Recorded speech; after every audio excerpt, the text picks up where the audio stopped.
इथे आल्यावर परत पाऊस आला, हा तो पण गप्प बसेल होता. आम्ही आलो आणि लगेच सुरू झाला. खरंय का कोणी?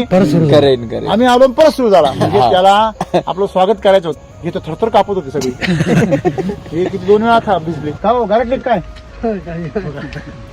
म्हणजे प्रत्येक गोष्टीची किंमत मोजावी लागते. किंमत मोजल्याशिवाय तुम्हाला त्याचं यश नाही मिळत. एकलव्याने किंमत नव्हती मोजली, त्याचा अंगठा काढून घ्या. परमेश्वर काहीतरी किंमत मोजायला लावतो. बघा एससीडी वैदिक वापरल्यावर गॅरंटेड काय मिळतं साहेब? यश मिळतं. मोठं यश मिळतं का नाही?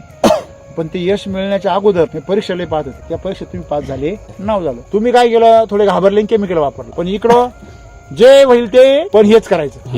एकदा हा रस्ता धरला तो सोडायचा नाही. आता याला माहिती माझं म्हणजे कसं हे बसा चांगलं निघाला पाहिजे. नाही ते टाका ते टाका म्हणलं याचा मला पूर्ण रिझल्टच पाहिजे. मी तुझं काहीच वापरणार. ह्याच्या मराठी जास्त खायला लागतं. बेसल डोस जो पाहिजे होता म्हणजे थोडं कमी पडलं नाही. बरोबर आहे हा, ना? ते माहित पाहिजे होतं. माहित नव्हतं. हे बघा ना तुम्ही, हे काय झालं? चुकले. कशामुळं? अहो या पानाला पण वजन आहे. केमिकल मध्ये पानाला सुद्धा वजन नाही राहत. नाही. कापसासारखं राहते नुसतं ते. एससीडी मध्ये काय सांगतं? प्युअर वापरा, शिवर रिझल्ट घ्या. तुम्ही भेसळ करणार, आमच्याकडे येऊ नका.